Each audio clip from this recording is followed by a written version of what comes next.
Join me, 48 Hours correspondent Erin Moriarty, on my podcast, My Life of Crime, as I take on true crime investigations like no other. This season, I'm looking into the labyrinth of crime and secrets within families. I'm cutting straight to the evidence and talking to the people directly involved, including investigators and the families of victims. Listen to My Life of Crime with Erin Moriarty wherever you get your podcasts. Inspired by the life of the savvy and ambitious Colombian businesswoman Griselda Blanco comes a new Netflix original limited series. Griselda tells the story of a devoted mother who, with her lethal blend of charm and relentless savagery, creates one of the most powerful cartels in history. Witness Sofia Vergara's captivating transformation into the godmother of the underworld. Griselda, streaming January 25th, only on Netflix. A note to listeners. The following podcast contains content that may not be suitable for all audiences. Discretion is advised.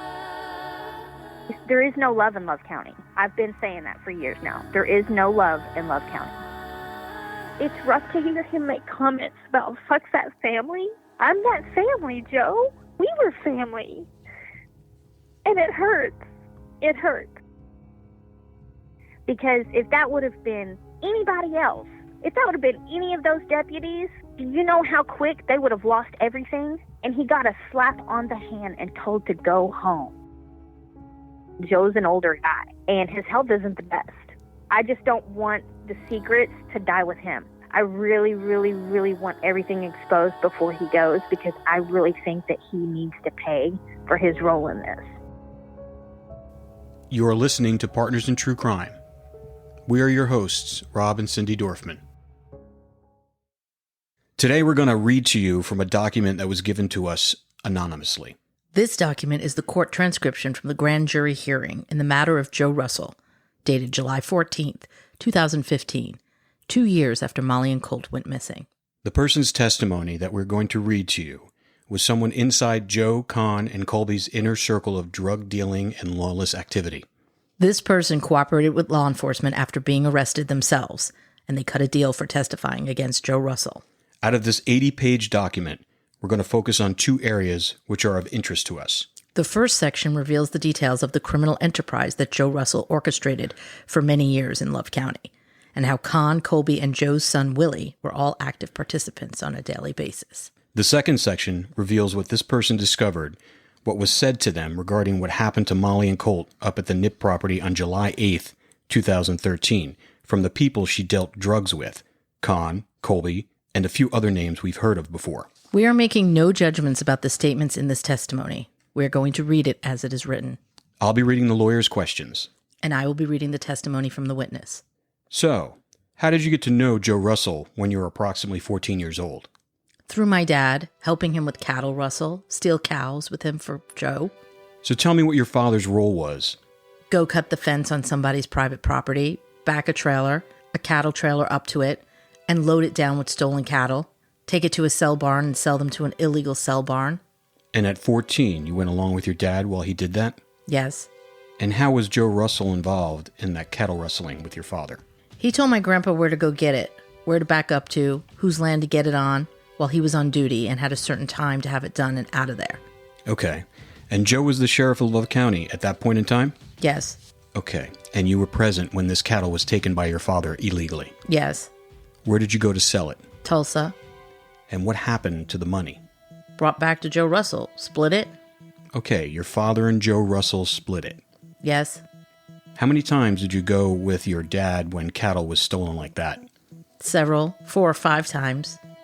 How old were you when you started using illegal drugs? 15. What kind of drugs? Meth, cocaine.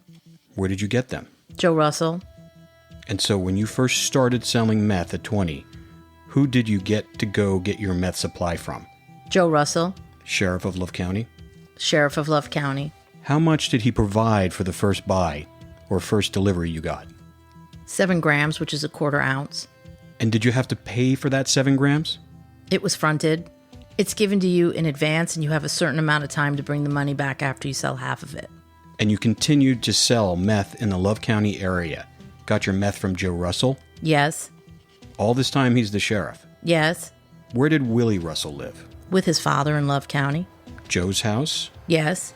What did Willie do for a living? Sold drugs. Picked up drugs for Joe. And did Joe know that his son sold drugs? Yes. How would Joe know that? He sent him with the money to this certain individual at the meeting place that they had to meet at. Picked it to do the exchange and brought the money back to him. We had to give Joe the money when we got done selling. What he'd give us to sell, we went through, so... And you actually went along on several occasions where you were picking up drugs for Joe Russell and the money was going back from Joe Russell to his drug deal? Yes. All right. So who went with you on these trips? Willie Russell. And what were the instructions that you and Willie had from Joe Russell and what you were supposed to take and what you were supposed to pick up? Take cash straight there and don't stop. And when we got there, we had 30 minutes to pick it up and be back and pick the meth up, whether it be meth, coke, or pills, cocaine. Approximately how many times did you and Willie, at Joe Russell's direction, make the trip from Love County to Texas in order to pick up drugs? Every other day. For how long? 4 or 5 years. And what kind of drugs did you pick up? Meth, cocaine, or pills. Now, at some point in time, did you ever observe any meth being cooked? Yes. When was that? Probably 6-7 years ago. Who was doing the cooking? Willie Russell. Was anybody else helping him? Colby Barrick, Conn Nipp. About 2 years ago, there was a man and woman who went missing in Love County. Yes. Do you know their names? Molly Miller and Colt Haynes. Approximately how old were they? Molly was 18, 17. Colt was like 18, 19. In that time that they went missing, do you know who they were with? Conn Nipp. Okay, so one of the last people that saw those two people alive was Conn Nipp. The man you mentioned had been cooking meth, correct? Yes. How do you know that? He had went to a party, or he had went to Long Grove where Molly and Colt was, and Conn picked them up and was bringing them back down to Colby Barrick's house to pick some more dope up. Who told you that? Willie. Willie told you that Conn did this? Well, yeah, the high-speed chase and stuff, but Conn told me that he was with them. Okay, that's what I'm trying to find out. Yes. So Conn Nipp told you that he was with Molly and... Colt. They were partying at this one location and they ran out of dope? Yes. And so Conn Nipp and Colt and Molly went back to Colby Barrick's house to get more drugs? Yes. What happened at Colby Barrick's? They had a huge party with the dope that Colby Barrick had there and ran trains on Molly. And just for the ladies and gentlemen of the jury, what is... Where several guys sleep with her in a row. Okay. Had sex with her? Yes. And this was at Colby Barrick's house? Yes. Who told you this? Colby, Conn. Both of them admitted that Molly and Colt were at Colby Barrick's house, and they each had sex with her? Yes. Who else was there? Nick Huffaker. And did he have sex with Molly? Yes. Did you talk to Nick Huffaker about that? Yes. And did he admit he was there? Yes, he laughs about it. And that he also had sex with Molly? Yes. What was Colt doing? I don't know. All right. Then did either Conn Nipp, Colby Barrick, and Mr. Huffaker, did any of those three say what happened to the couple? No. Did you ever ask them? Because they never showed back up, right? Yes. They're still missing to this day? Yes. Their car was found not far away, but the bodies have never been found? Yes. Did you ever ask any of those people what happened to those bodies? That Barry Bogan's camper was down there in front of the shop where they were partying at. And Dakota, which is Colby Barrick's son, was down there too. And I've asked Colby, he's drunk and crying before, and I've asked Colby, if you know something, why don't you just try to bring them kids home? I said, if you say something, you're not going to go to prison if you go tell them. And he starts crying and he'll say, if something happened on your land, would you not cover it up to cover your ass? You know what we do down here. We can't call the cops. And that's the only thing I've gotten out of Colby Barrick. Anything out of Conn Nipp? Conn, he thinks it's funny. He thinks it's hilarious. That they're missing? That they're missing. Did he ever admit to any knowledge of why they went missing? No. He'll just say, if you piss him off, he'll just say, do you want to wind up like Molly Miller? Do you want to be the next Molly Miller? I advise you to quit. And Conn said that to you? Yes. Was Dakota there at this point in time that this party was going on? Yes. Did Dakota tell you that? Yes. Did Dakota have sex with Molly? Dakota said that he was shooting her up with dope during the train they'd pulled on her. Did anyone ever say that any violence ever happened to Molly and Colt? No. Colby Barrick said that he went to bed after that, and everybody just claims that they left the kids at the shop. Alone? Alone. And they disappeared from this shop? Yes. You don't believe that? No. Barry Bogan had a camper trailer parked right in front of that shop. And right when investigators started asking him questions, he took off to Louisiana with the camper, and the camper's still not back.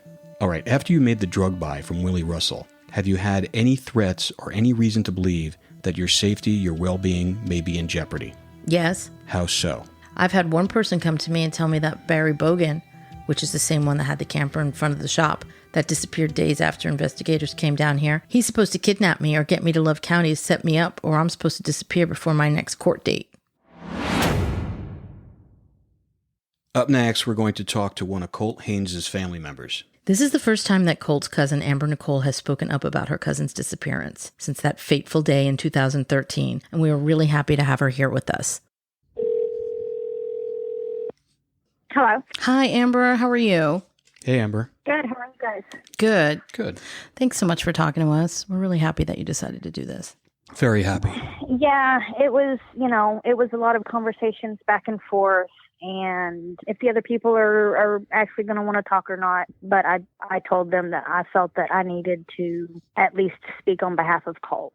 All right, so let's start with who you are, like your relationship to Colt. You can describe him to us. Like, we kind of want to know what kind of guy he was and what kind of person that he was. Okay, so Colt is my cousin. Growing up, he was such a funny kid, big prankster, always had a smile on his face, the biggest smile on his face.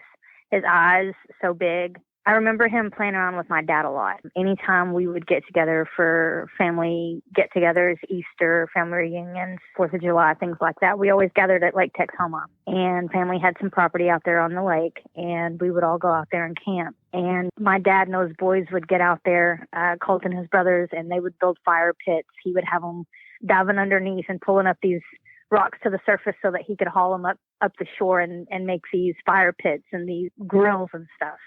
You know, we did that for years. And of course, I'm older than Colt. I'm a good probably 10 years older than Colt. I grew up, had kids, and got married and moved off. So I really lost touch with him as he was teenaging and into young adulthood. And that's really unfortunate. I know that he was having some problems, you know, trying to stay clean. He was really trying. He wanted to do right by Jagger, and he wanted to beat it is ultimately what his goal was. But, you know, I mean, we live in an area where it's on every corner, and it's really hard to get away from the drug use here. Unfortunately, I myself had to move away over 20 years ago to help myself get clean, but I did, and I've been clean ever since. I avoid people like the plague, and it's turned me into a recluse because I don't want to socialize with people that I know are still using, and that's the majority. A lot of people are what we call functioning addicts here, and they cover it up well, but they're still addicts. It may not be meth, but alcohol and pills are a really big drug of choice here for the functioning addicts. And that's a really fortunate thing. Colt, I know, was a guest seeing Molly. I wasn't really told a whole lot about that. I didn't ask. I have tried to get details and information here and there, but felt that for my own safety, I needed to kind of step back and stay out of it. So that's what I've done for the majority of this up until recently. I listened to you guys' podcast and something just kind of snapped. And it's not okay. It's not okay what's happened. It's not okay that the families are going on almost a decade with no answers. And the answers that we have are muddled. And I know that people want to believe everything that they hear, but you can't do that either. You have to think that a lot of this information is coming from addicts or coming from people who are dealers, and they're going to say whatever they can ultimately to help themselves in the end. Do I think that Conn went around talking about it? Absolutely, because I know him and I know that that's how he is. Do I think that it happened exactly how all of these rumors are going around? No, I don't think that the truth has ever really been said, but I do think that it's been drip fed through every single one of these rumors. That's my personal feelings on that. What do you think happened? I think that Colt was ultimately sort of tricked into getting into the car with Conn. I think that for whatever the end game reason was, Conn was involved, and unfortunately, Molly was a victim of circumstance, wrong place, wrong time. And it's really hard to say that, but I think that the target was Colt that night. And I think that honestly, Conn was a peon, but him being him, he wants to make himself appear more important than he really is. He's a miniature bull calf in a pen of bucking bulls, and it's hilarious because that's why he got out of Southern Oklahoma, because he couldn't handle the heat down here anymore. Why do you think Colt was tricked? I mean, just explain his relationship with Conn a little bit. From what I understand, Conn and Colt absolutely did not like each other. So that was one of the first things that was said to me was, we don't even understand why they were together. They didn't like each other. So I don't know. I think that maybe drugs were involved because, again, it's whether he was actively using or not, he was probably still selling because that's how people can make quick money here. That's a really unfortunate thing, and it's really hard to say, but that's the facts. That's not facts, but that's my opinion on it, is that he was duped into getting into the car with Conn because Conn said that he could help him sell his drugs faster and make more money. And that's what everybody wants in this, is they want to make the most, the quickest.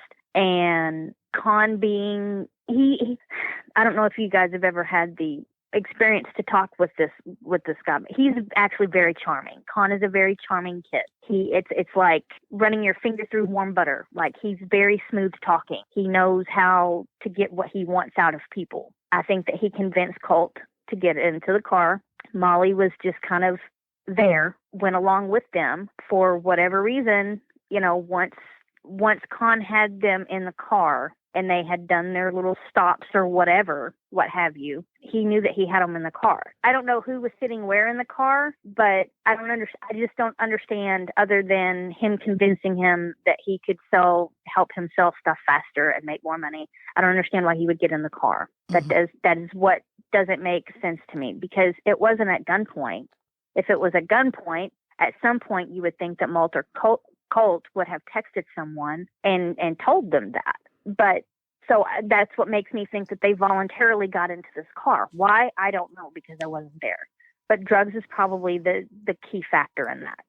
Something about them being able to make money real fast. That's the only thing that makes sense to me, is why they would want to get in the car. I can't speak on behalf of Molly because I don't know her. I have spoken to Paula a couple of times. I actually worked with Garrett for a short period of time. He and I didn't really, because we were at work, we didn't really talk a lot about it, but we did have some conversations here and there about it. I respect him for voicing his opinion to me the way that he did. He doesn't like Colt. He didn't like Colt, whatever. He's allowed to have those feelings. He's allowed to think what he thinks, and he's allowed to have those feelings. His feelings are very valid. When he and I did speak about it, he was actually very cordial with me and told me up front, hey, I don't want to candy coat it. I don't like him. I think he's the reason Molly got killed.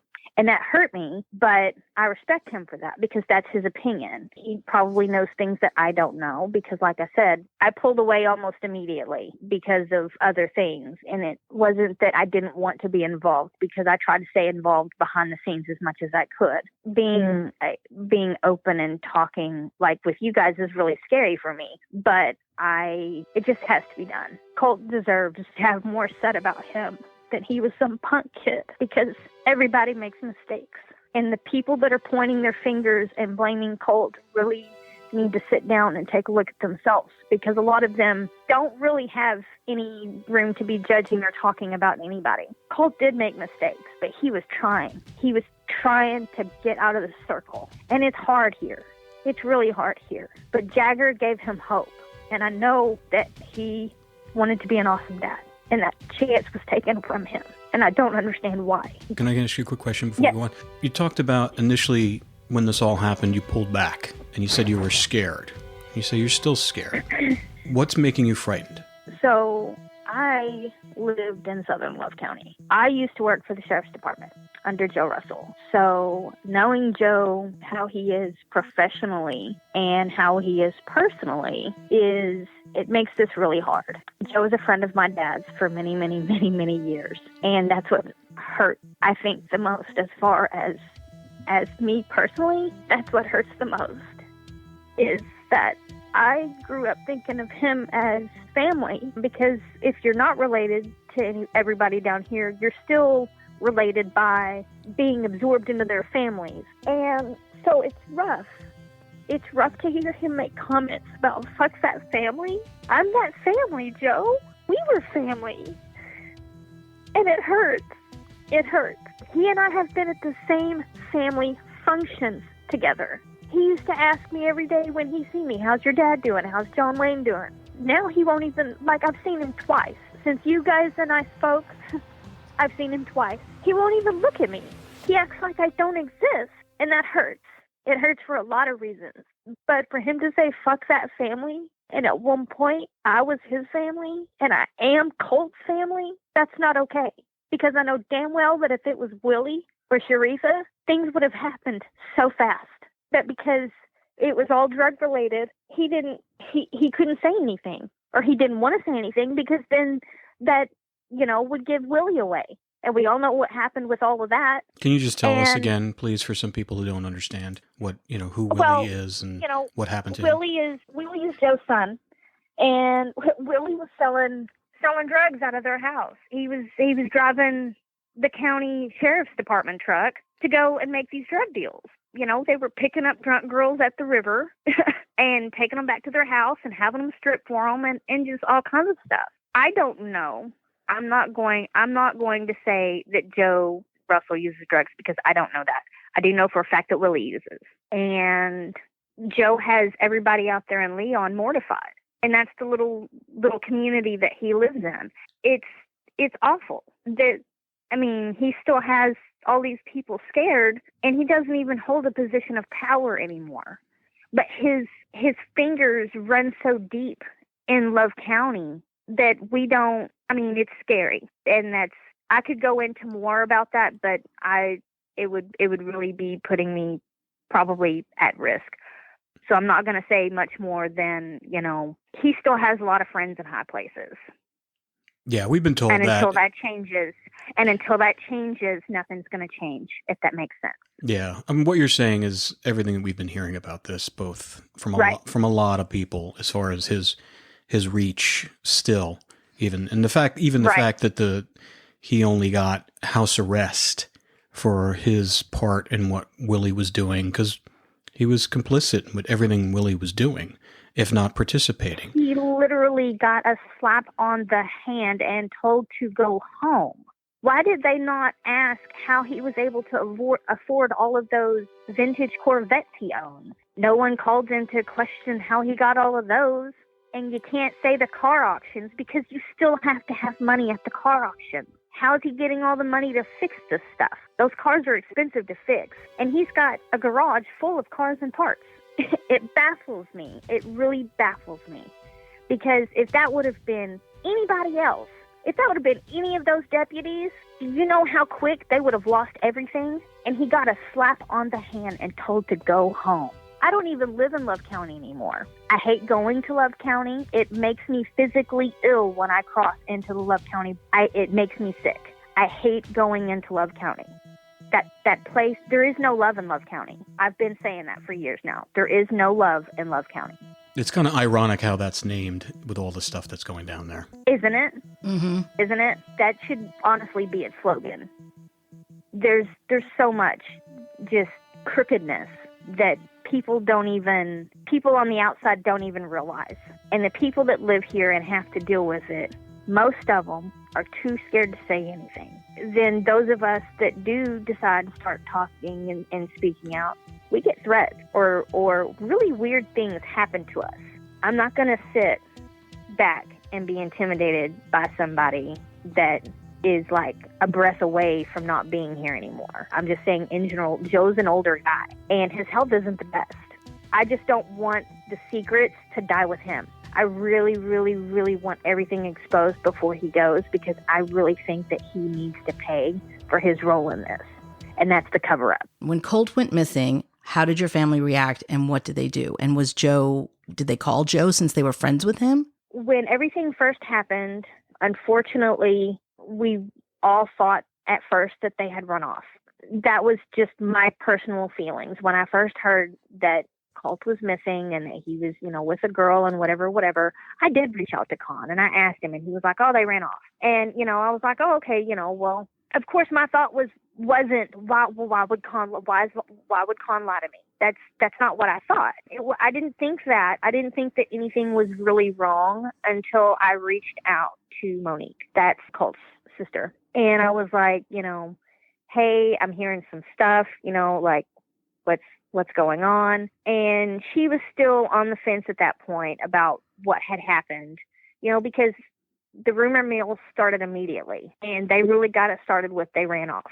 We had heard that they were in Kansas. We heard they went to Arkansas. We heard they were in Wichita Falls. We were trying to just find him. And then from what I understand, when Katie hadn't heard from him, because he always called to check on Jagger, when Katie hadn't heard from him in a couple of days, that's when things really started, I think, going the other direction of something has happened. From what I understand, Colt would take a day or two and kind of AWOL. He stayed pretty consistent with keeping in contact with Katie and Jagger. When I was told that that they couldn't find him and that they thought he was actually like missing, I had a really bad dream. I had a dream that, he told me that they left him in the bottom of the ravine. And I remember actually saying something to Monique about that. I said something to one of his other friends as well. I don't want to use her name because I don't know if she wants to come forward or not. So, but I had said something to her as well.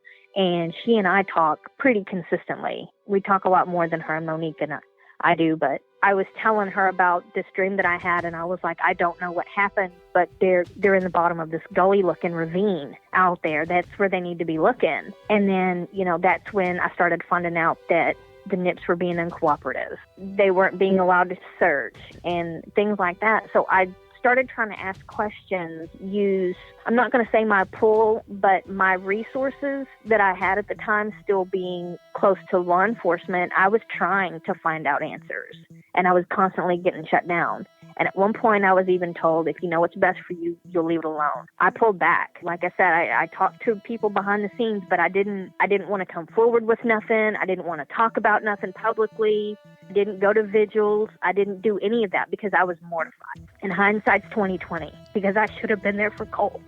What did it feel like when they told you that? When they told you, said, don't look into this.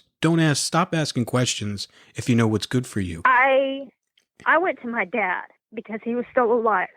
And I told him, I said, Daddy, something's wrong. And he said, what do you mean? I said, I asked Joe about what happened to Colt.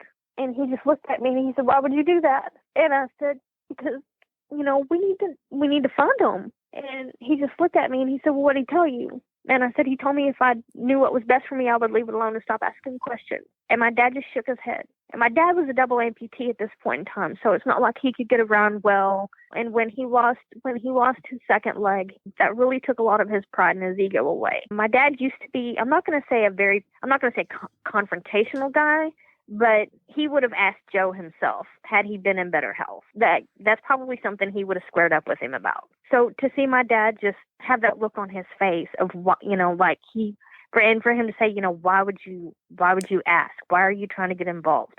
And I'm like, well, it's our family. If it was me, wouldn't you want somebody looking for me? This is Colt. I couldn't understand why my dad was pretty much telling me the same thing. I don't know. He never went into detail about it, but the look on his face that day, when I told him that what Joe had said to me, it was sheer terror. And he didn't say anything. He just shook his head and rolled himself into his kitchen away from me because I was standing in his living room when he and I were having the conversation. I never knew what to make of it. But Daddy said the same thing up until he finally just quit talking about it. Once a year, KXI does the remembrance thing, and I love them for that because they keep it alive every year. I appreciate that personally. But that's usually the only time that Daddy would say anything about it. Normally it was, I really wish they could get out there and check Nipp's land. And that's all he would say about it. Dad knew. Daddy knew. And if Daddy was in better health, I guarantee that we would have been out there on horseback. He would have went out there himself and talked to Johnny. Now, would have Johnny have met him the same way that he met Alex? Probably, because he was trying to protect Conn. My dad wasn't in the health to even go out there and attempt to ask. So he didn't. And that's really unfortunate because that could have made the difference. Probably not. There's a lot of what ifs. Well, let's be clear. The person who started the rumor of them running away was Joe. Am I correct? I'm pretty sure that's who started it. I'm pretty sure that that's what he had said almost immediately, was that they had caught a ride with the Davis guy to Wichita Falls. And that's what he told almost everybody. I remember physically hearing him say that to somebody. And I just turned and looked at it because I was like, at this point, it had been long enough that I knew that that wasn't true anymore, but he was still saying it. Mm-hmm. Does that make sense? Like he's going to, that's a mountain that he will die on, is that they went to Wichita Falls with the Davis guy. He is still saying that today. Oh, he'll never stop saying that. Yeah, that's what I'm saying, is that's the hill that he'll die on. You know, he's never going to, that he will never waver from that story. And until we can prove him otherwise, he's one of those men that will argue with you that the sky is blue to your face. He's a very manipulative guy too. I worked with him for years and watched him do it. I've watched him call his officers off of arresting people and telling them to just send them home, picking and choosing who gets locked up in good old Love County. Even then, most of the time, the trustees that he had were shuffling in drugs. Heaven forbid you say something, if that makes sense. You didn't want to poke the bear. So a lot of people didn't poke the bear. And for those of us that got a little squirrely sometimes and wanted to try to do the right thing, we were put in our places very quickly, very quickly. That kind of abuse, because that's what that is. It's an abuse of power, of all sorts of things, forced to stay quiet about things. I mean, based upon all the information we've gleaned and heard from Paula and all these other people that are calling in, because we get a lot of tips, a lot of anonymous tips about what was going on in Love County Sheriff Department. And we've gotten quite a few. We released one last week and regarding one of the potential witnesses. He was in basically power for like 16 years, correct? Yes. Roughly. So yep. He's very well entrenched political elected official, which means right. There's got to be other people who knew what he was doing above him that are either just turning a blind eye to it or they're complicit in it. Can you speak about that? I'm going to be very choosy about what I say here, but I absolutely believe that he still has friends in high places. I absolutely believe that. The majority of the older gen pop of Love County, if you ask them about Joe Russell, they will tell you what? Oh, he's the greatest guy. He's the greatest guy. He just got caught up in some stuff. He's the greatest guy. And that's what they'll tell you. Now, if you start talking to the younger generations who actually see him for what he is, they all have a difference of opinion. The middle-aged people, my age, 30s, 40s, we know how crooked he is, but we know better than to say anything. And that's unfortunate. But down here, if you start talking about the corruptness that you physically see going on, you become a target. And when you become a target, they make your life hell. Things happen to you that are really not okay, and things out of movies. Being pulled over on a back road and being threatened by law enforcement, being told we're still watching you. That's not okay. I shouldn't have to. I don't live in Love County anymore.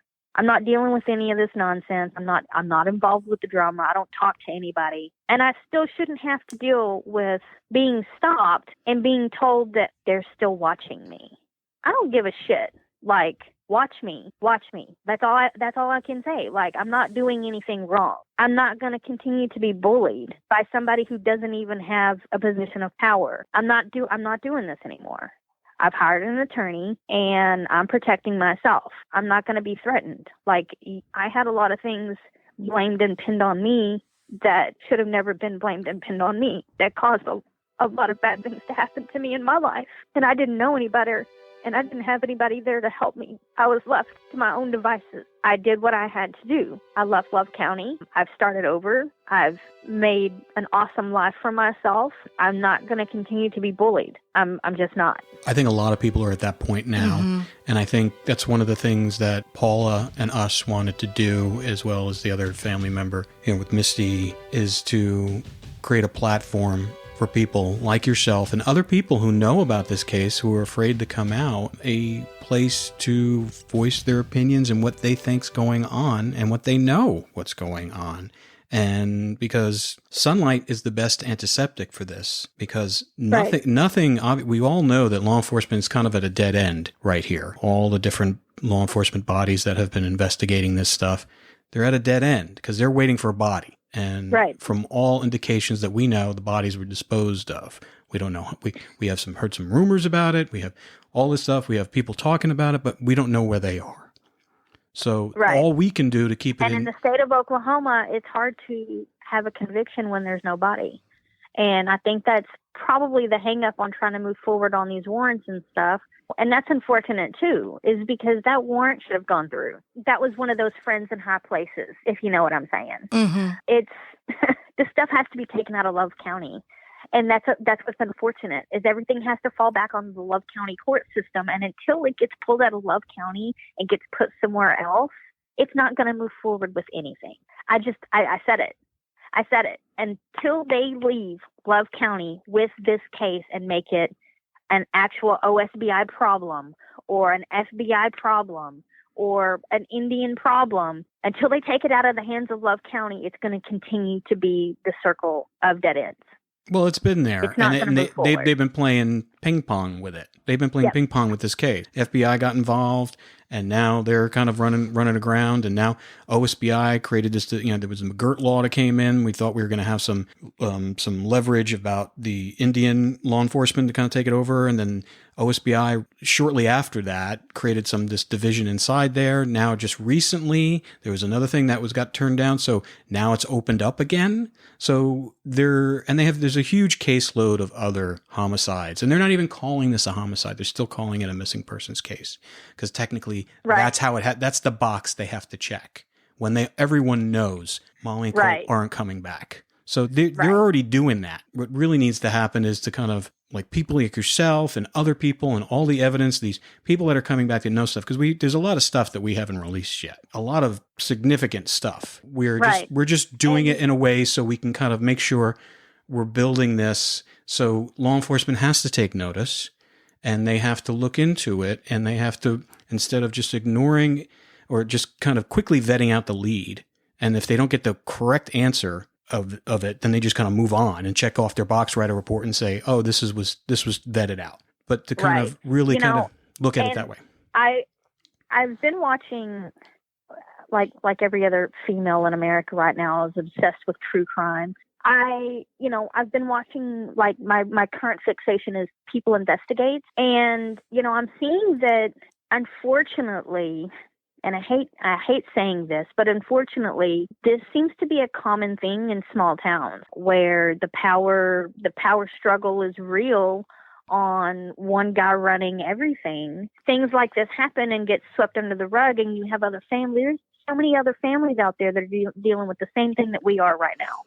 They can't get any kind of big coverage on the story for whatever reason. And these cases are going cold and not being solved. And I love the fact that social media has become just platform upon platform upon platform of people trying to help find and solve these missing people's cases. I get in a lot of these missing person groups, and even if it's just me sharing Colt and Molly's groups, I don't even say much. I'm just like, hey, you guys like true crime? Here you go. Have fun with this one. And Paula will see an influx of people wanting to join. And I do that. I mean, that's my way of helping, because I don't know what else to do. I've been so scared to say anything and to do anything, but enough is enough. Enough is enough. My kids are growing up. My son will be 21 at the end of October, and he's Colt's namesake. I named my son Colton after Colt. He's almost the same age Colt was when Colt went missing. And now I'm putting myself in mom mode of how would I feel if it was my Colton. And I'm not going to just sit by and let things get swept under the rug. And, when I told Monique, I was like, I'm sorry I haven't been more involved. I will do whatever I can from this point forward.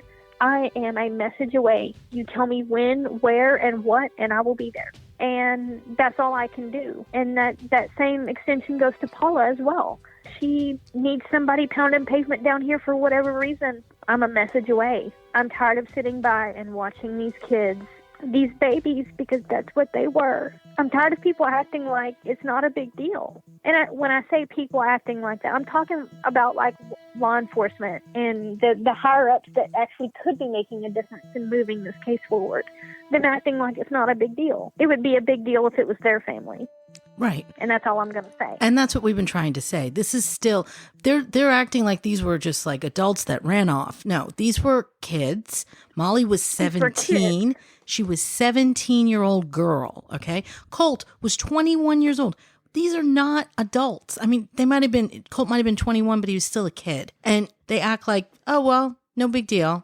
It is a big deal. This can't go on. They can't be allowed to get away with this. These people are still out there. And that makes me wonder, how many other people are down there in that ravine that they don't want us finding out about? That's what makes me wonder.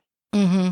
Because I've heard stories, and I don't know if they're true. And I don't like repeating stuff that I don't think's true. But it's not flattering. It's not flattering. It's not good. It makes me wonder. Like, why do you have a fortress of dope heads living on a property in trailer houses? Exactly. That are surrounded by cameras. They're surrounded by cameras. Well, that's the thing, too. Like, if your family knew him, your family knew Joe Russell. You were friends with him. He was like family to you guys.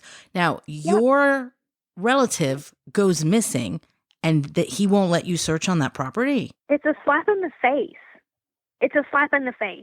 Because if it was Conn, and Conn went missing on any of our properties, we would be tearing that shit up. And aiding and abetting. Like, he doesn't realize that even if he happens to pass away before this is solved, guess what, Joe? It's still all going to come back on you. You're not going to be the hero in the end by keeping your mouth shut. And he wants to keep this big personal image of he's the good guy, then be the good guy and tell us what the hell happened. Just tell us where they are. I can't say that charges aren't going to be pressed. That's not my area of expertise. That's not for me to decide. But as a family, we deserve closure. We deserve to at least be able to give them a proper burial and not just thrown in the bottom of some gully like trash. Or worse. Right. We've heard some things, Amber, lately about what they did to Molly. And it's disgusting. It's disgusting. I don't know how these people live with themselves. I mean, we've heard some things in the last couple of weeks that line up with some other things that are so vile. It's gross. It's really gross. And I don't know if there's a heaven or hell after this, but I can guarantee you that what waits on the other side for the people involved in this is not going to be what they're expecting. You don't get to go through this life and do bad things and not have to pay the karmic price. You might get out of it on this lifetime, but your next lifetime is going to be hell. Whether that's, I'm not going to get into all of that because my beliefs are a lot different than other people's. Understand. I want to ask you something real quick. So when we got into this case, I mean, because a lot of times we get into these cases where we're missing people and stuff like that, and things that we are almost 100% certain there was a homicide involved, and we don't even know who the suspects are. There's no names, there's no nothing, there's no evidence or anything. This is a case from day one when we got involved in it, when we did the television show, and then we'll continue on. The same names consistently keep coming up, with adding a couple more, but it's a very small group, but it's the same names. Right. And all these people, regardless, and they all live in that community, they all have families, and they have a history. They're in and out of prison for felonies. They're stealing cars. I mean, from what we heard, that there's Conn's thing was he used to steal stuff, and that Nipp property is loaded with a bunch of stolen items. So I mean, that's what we've been told. We're not making this stuff up. This stuff is just it's coming out fluidly. It's facts, but it's until the higher ups are replaced with people that actually want change, there will be no change. And I will say that until I have no more breath to say it. The corruptness in Love County goes very far, deep, wide, and high up. And until people are really willing to sit down and realize that, there's not going to be any changes.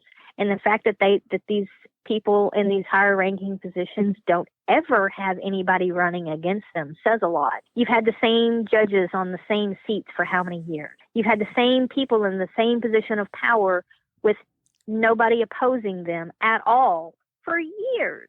And until they're gone, all the same stuff is going to be kept secret, all of it. Because at the end of the day, when you start unraveling all of this, I mean, you guys know. You guys have seen paperwork. You guys have seen the proof. So you guys know exactly what I'm saying and who I'm talking about. Yeah. It goes really far up. And it's disgusting. It's absolutely disgusting because it bleeds out of Love County into Carter County. It's not just Love County. It bleeds into Carter County. And Craig Ladd, he's crap. He is trash. You can get on the local inmate page and see the kind of nonsense that he pulls all the time. And when I say nonsense, you see these same people doing the same offenses over and over and over again, getting a slap on the hand. So you automatically know that those are the narcs. Those are the snitches because they're getting out real fast. But somebody else comes in with like a marijuana possession charge because they don't have their medical card. And the next thing you know, they're being sent off to prison. You see what I'm saying? It's still that way. And it's gross. And he's the district attorney that's been on this in that position. Yeah. Yeah. In For Carter years. and Love County for this whole time. Yeah, he's like three counties. 3 counties he's oversees. Yeah. Yep. And like I said, until people start losing their positions and having other people run against them, and until we can get some change, there's not going to be any change. And all I can do is, honestly, I'm just sitting here waiting on this younger generation to have had enough because I'm watching them. I'm watching all these young people grow up and see how corrupt the older people are, but they have the balls that we don't have to say it. And I love that. I love that. My kids, man, they don't hold nothing back. They'll tell you exactly how it is. They don't care if they hurt your feelings. That's a you problem. I'm watching this younger generation come up, and it's just taking a long time. But eventually, this will all come out. It'll all come out in the wash. And when it does, there are going to be a lot more people involved than what the basic public knows about from podcasts and stuff, because there's a lot of stuff that you guys can't share or whatever. There's things that I know that I'm not going to talk about, and it's all going to come out in the wash. I just hope that I get to watch it unravel. Oh, you will. I really, really want to watch these people fall. You will. I think the fact that the people that keep on coming up have kind of dispersed. And some of them have left the area. And isn't that odd how people who have lived here their whole lives and their families are here and everything that they know is here, and all of a sudden they're just gone. Yep. It's really weird how that works out when things start coming to light. Mm-hmm. And I mean, I understand why Conn moved north. He was getting a lot of threats made to him. Joe's power can only reach so far now that he's not in law enforcement anymore. He still has power, but it doesn't reach as far.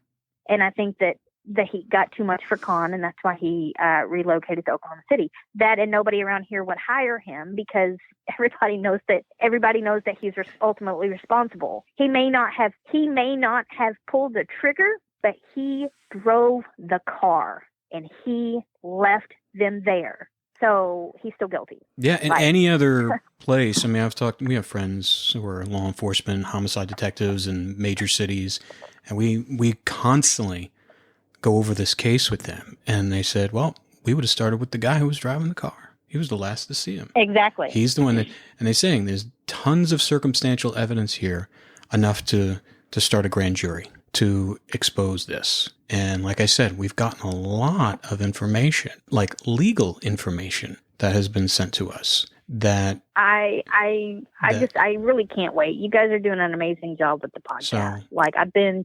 I binge listened to you guys, and then, I discussed it with my husband, and, I was like, I really think that now's the time for me to speak out. And he was like, well, you need to really make sure that you're ready for that mental repercussion because that there's going to be one. I talked to my lawyer. I talked to my therapist, very forthcoming because I don't know a lot about the case itself. I just know about the corruptness of Love County.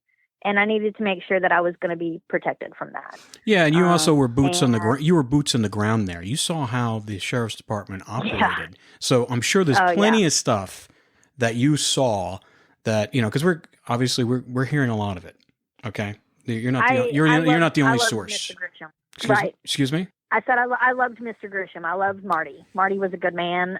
He was a family friend for many, many years. My uncle worked with him at the sheriff's department a long time ago. Man. We believe that too, and everything that everybody said about him, and we really feel sorry the fact that he didn't get a chance to see this through, and he was the one who brought in Jackie Bates, who I don't think anybody thought that he was going to dig as deep as he was going to dig, and they thought it was going to be a roadblock, and this way they can just say, hey, listen, we tried our best. But he's continuing, he's not even with Lufkin County Sheriff anymore, and he's continuing on this case because he just doesn't understand it. He doesn't understand some of these things. And so there's not just us. It's not just Paula. It's not just you. Now, we're over 60,000 downloads.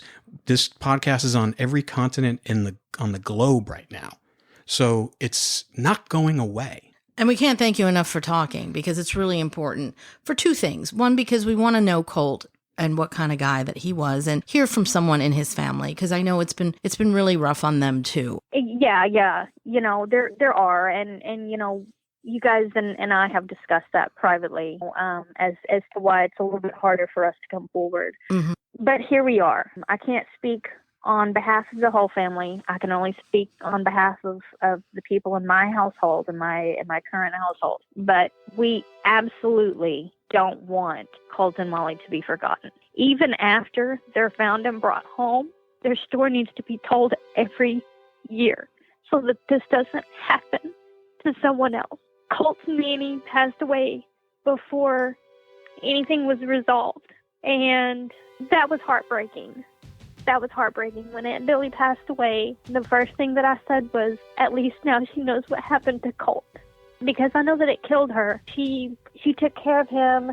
Those kids were her life. Those grandbabies were her life. It's not fair. It's not fair that there are people out there that knows what happened who thinks it's all a big joke. It's not. It's people's lives. And not just two people's lives. You've affected hundreds of other people's lives. Just because, you want to keep a secret? You don't want to go spend some time in jail? The people that are involved are in and out of jail constantly anyways. So I don't understand why they're having such an issue about just saying what happened. That right there tells you there's so many people involved that there's too many layers that they have to go through. That's right. Because it's hard enough for one person to keep one person can keep a secret. Two people, it's very difficult. Three people, it's next to impossible. You start, and we're talking, the people that we're talking about 5, 6, maybe more, like 10. There's a whole group of people. And that's what's sad and I think honestly that the edges of this group of people that know, the edges are crumbling. They're starting to run off. They're making themselves look even more suspicious. And they're being stupid, and they're talking about things when they're getting drunk and when they're using. Why? Because they have guilty consciences. And like I said earlier, I don't think that the truth has ever been outright said, but I think that it has been drip-fed through all of these different rumors that were started. All these different stories that you heard, I think in the end, a little bit from each one of them is what's going to make up the final story. Yeah, and once again, like I said before, it's always the same names, plus or minus a couple new ones. Yep. And then when we look into the new ones, we're like, oh, that person and this person was, multiple felonies over a 20-year period, violent stuff. It's like when you look at the group of people, the names are the same. It's the same group of people. It all goes back to the same group of people. Yep. So that little ring of people, some of them are starting to talk. So the rest of them should be a little nervous about that. Yeah. Right. And we know where it happened. We know where the crime scene is. Exactly. And unfortunately, the rumor that went around where they fed them to hogs, if that's the case, we're never going to find anything. And that's really unfortunate. Yeah, we heard that kind of early on in the podcast from someone who ran with these people. And we were just the person that was talking about this, we listened to him and we were like, whoa, this is crazy. And then we were like, oh, that couldn't have happened. And then it came up again. And again. And again. And again. So I'm gonna let you guys in on a secret that I don't know if a lot of people have told you about Love County. The back roads from Oswald to the river, you can get there pretty quick. That river is infested with hogs. Farmers pay people all the time to come out and kill the hogs and trap them and stuff. So it is very feasible that they were fed to a bunch of hogs. You don't even have to have wild hogs. That's what people don't understand.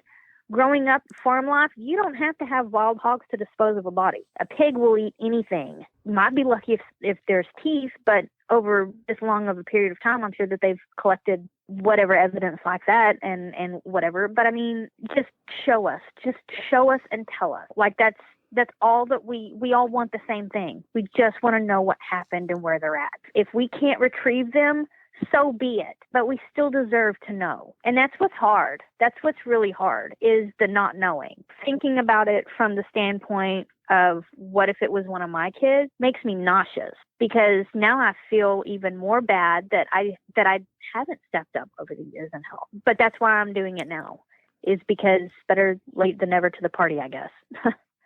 Timing is everything with these cases. When Colt found out he was going to be a dad, tell me about that. So I wasn't in close contact with Colt at the time. Know that he was excited. I don't know Katie. I think that I've met her just a couple of times. I stalk her Facebook religiously for pictures, though, just because, that's what we have left of Colt. And Jagger is the spitting image of his daddy. Oh, my goodness. If you guys want to know what Colt looked like when he was a kid, look at Jagger. They could be twins. That is Colt's doppelganger. If he cloned himself, that's him. And it's hard. I know from what I heard talking with Colt's friends about it, he was excited. The pictures that I saw of him with Jagger, he was always smiling. The opportunity for him to be a dad was taken away from him by some cowardly people. And I understand that Katie is remarried. From what I see on her Facebook, they look like a very close-knit, happy family, and I love that for them. I absolutely love that for them. That's one of the other reasons that I don't go try to be involved with Katie, is I don't want to mess up whatever she has going. I don't want Jagger to ask questions that she's not ready for. Who are these people? How are they related? Things like that. Because he's at that age where he's going to start asking questions. And I do know that her husband has taken him on as his own son. I mean, she has told me that. I love that. They look so happy in their pictures, and she deserves all the happiness. She didn't deserve to go through that either. Being a young mother herself, dealing with trying to figure out what was happening with Colt and raising a baby. She was going through a lot. And then to have, whether her and Colt were together or not, they have love for each other because they shared a baby. I know that it killed her. When she would talk about it, when I would see videos of her talking about it, you could see it in her face. It just killed her. Absolutely killed her. And then having people say all the horrible things that have been said about Colt. Colt was not a perfect person by any means. He was trying. He was trying to do the best with the circumstances that he was given. And anybody who wants to judge him and fault him really needs to be grateful that they didn't have to live in his shoes and make those choices. It's really, really hard to be a recovering addict when you live in communities of nothing but addicts. Like, it's hard. That whole area is just ravaged by this. It's disgusting. There's nothing to do here but drugs and have babies. And that's the truth. It's horrible. It's horrible. I'm fighting tooth and nail to make it to where my kids don't have to stay here when they're adults. I want them, I have begged them to move away from here when they're old enough. It's not that I don't love my kids. It's not that I don't want to be around them. I just know how this area is, and I want better from them than what I was brought back here numerous times because my dad would get sick. I moved as far as Canada. I lived in Canada and was working in Canada, and my dad had a heart attack, and I had to come back to Oklahoma. And it was like every time I moved off when I was married into the military and we were moving around a lot, my dad, anytime I would leave, it would literally break his heart, and he would have a heart attack, and I would have to come home. It was awful. And now that my dad's gone, I don't have a lot that ties me here anymore. And I'm not saying that everything here is bad. But if you've lived here any amount of time, you know that it's very cut and dry here. You either have money or you don't. And if you don't, you are very judged and you are expected to just be a drug user. That's what's expected of you. And we don't come from a lot of money. So if I can get them out of here and get them restarted somewhere where they have an opportunity to not be judged and to have good, fulfilling lives, then I want to do that. Like, we're looking to move within the next couple of years, and I just can't wait. Yeah, well, it also comes, that what we were talking about before, it comes down from the top. So the people that are Yes. the law enforcement, the political structure there that is kind of enforcing the law enforcement and the laws there, if they're not doing their job, then it just, and you see this nationwide now too, just a lot of the laws are not being enforced, and it's propagating illicit and illegal activity everywhere if you just turn a blind eye to it, regardless for whatever reason is. From Love County, just like a lot of other major cities, has a corruption problem, and they don't really know how to do it. And because it's such a small, we're talking like 2 street lights. Oh, so tiny. I mean, we went down there because we've dealt with crime in small towns before, and it's just you can't escape it. I'm like, in a city, you can kind of escape it in a way. You know, you can, but now we're finding out that it's hard for regular people to escape it. Even big cities, they can't hide anymore. Living in rural Oklahoma, what people don't realize is our little main street with 2 lights. There may not be a whole lot of people that live in town, but that town's square mileage of how many people live in there is a little bit different, because you have a lot of people that live out in the country. A lot of people here want their house with 5 acres or 100 acres or whatever, because they don't want neighbors. And the reason for that is because, well, most of their neighbors cook meth, and you don't want to smell it and see it. You don't want to deal with it. Yeah, but there's also a lot of good people there. We met a lot of good people down there when we were there. There's a lot of nice, honest, hardworking people in that area. And absolutely. And unfortunately, when something like this happens, it brings a negative spotlight on the community. But, you know, the area there, I mean, it's like, it's nice. I mean, we've been around there. We've been in all these farmland and stuff like that. But you're right. So you have some people, because you have some people doing a lot of good things on that land. Then you have some people that are doing bad things on the land. So we can't just throw the baby out with the bathwater. What's happening here is that the political structure and the law enforcement structure over this whole period of time have embraced the drug culture, because they're either getting kickbacks or money. That's only a reason, because money is driven by everything. It drives everything. Yep. So someone's getting paid to be silent. Someone's doing it's just, that's human nature in these power structures, regardless if it's Love County or if it's a major city like New York City, where someone's turning a blind eye to someone. Someone's getting their hand greased. So that's exactly what's happening. I Oh my gosh, I have stories. I have so many stories about things that I firsthand witnessed myself. And again, it was one of those, heaven forbid you say anything. And it puts you in a position of moral crisis. I had a very, very hard time with it. I only worked at the sheriff's department for a couple of years, and I had an extremely difficult time with it because, you know, they preach about protect and serve and uphold the law and blah, blah, blah, blah, blah, blah, blah, blah. And then you see them break those same laws and you're told to turn around and shut up. You know what I'm saying? Like, what do you do with that? And then when you leave those positions, there are things that are said to you in the way of threats.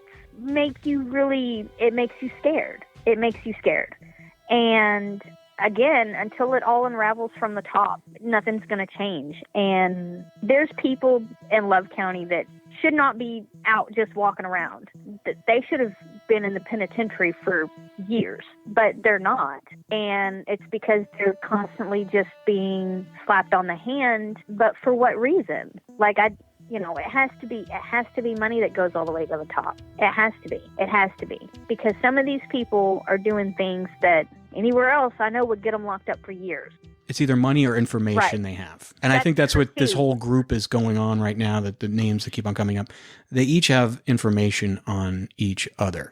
So it's like a house of cards. Says, you rat me out, I'm going to, you're involved in this too. We had a witness. What's going to happen though, it'll happen, is this group of people that are doing this power play with each other, one of them is going to have had enough, or they're going to get tired of being the little man on the totem pole. And they're going to be like, you know what? I would rather deal with whatever's coming to me than to continue to live scared or whatever is happening. And it's only a matter of time. Like I said, their little group is already falling apart. People are moving off. People are starting to talk. Uncle used to tell me that a drunk man tells no lies. And there's a lot of heavy drinkers around.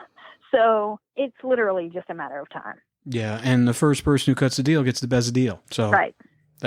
They should know that. That's just obvious. You come in, first one who cuts the deal gets the best deal. Yeah. Well, and I think a lot of it happened. I think a lot of the repercussions that would happen for somebody talking wouldn't just be them immediately. Their family is going to see the repercussions of that too, whether it's threats or disappearances or whatever. So I understand why it's hard for them. They probably want to make sure that their families are protected before they really do come forward, because it's going to send a shockwave. What people don't understand about this small town good old boy system is that when people start retaliating, they retaliate for your family. They retaliate at your family. They try to take the ones that mean the most to you. And most of that's people's families. So that's what they target. I've seen it happen. And it's gross. It's gross and it's scary. And if they're listening to this podcast, you guys, we're all scared. We're all scared. But until one of us grows the balls and speaks up, we're just as cowardly as they are. I really just hope that somebody will do the right thing. Call you guys. Go into a local office and be like, hey, I need to talk to you. Like, you don't have to come to Carter County. You don't have to come to Love County. You can go to your nearest county and tell them what you know. Like, if you tell them that you're scared, maybe they can help you. Maybe they can help protect you. Because I know that's what it's about. That's the whole reason nobody's come forward, is the fear.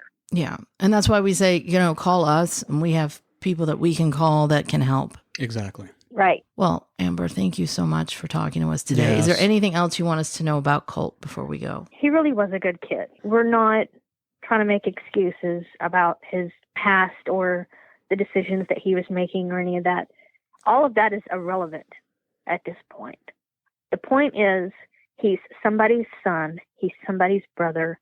He's a little boy's daddy, and he's missing. We know that he's not going to come back to us alive. We understand that wholeheartedly. But having answers, we deserve that. And if nobody else deserves that, Jagger deserves that. I could give a damn less about me and the rest of the family. That little boy deserves to know what happened to his daddy. He doesn't deserve to go through his life telling the story that his daddy's a missing person. That's not fair. Next time on Partners in True Crime. Things I remember Paula saying, he's over there laying in the grass like the snake he is. He didn't want us to see him, and that's why he was trying to conceal himself. May have been a constant harassment. I know one of the times we went out to search, we had to have the fire department on hand and standing by because he had threatened to set fire. Once the searchers got in there searching, he had threatened to set a fire behind us and trap us up inside of some of those areas, a wildfire. So if you or anyone you know is suffering from a methamphetamine addiction, please contact the American Meth Addiction Hotline. If you or anyone you know has been the victim of sexual abuse, please contact the National Domestic Violence Hotline. For any tips relating to the disappearance of Molly Miller and Colt Haynes, please contact 833-4-MOLLY and Colt, and they will be directed to the proper law enforcement agency. All rights reserved. This has been a production of 722 Media Content. Please visit our website where you can subscribe to the podcast, find show notes, and listen to Vi's original song, Take Me Back, written for Molly Miller.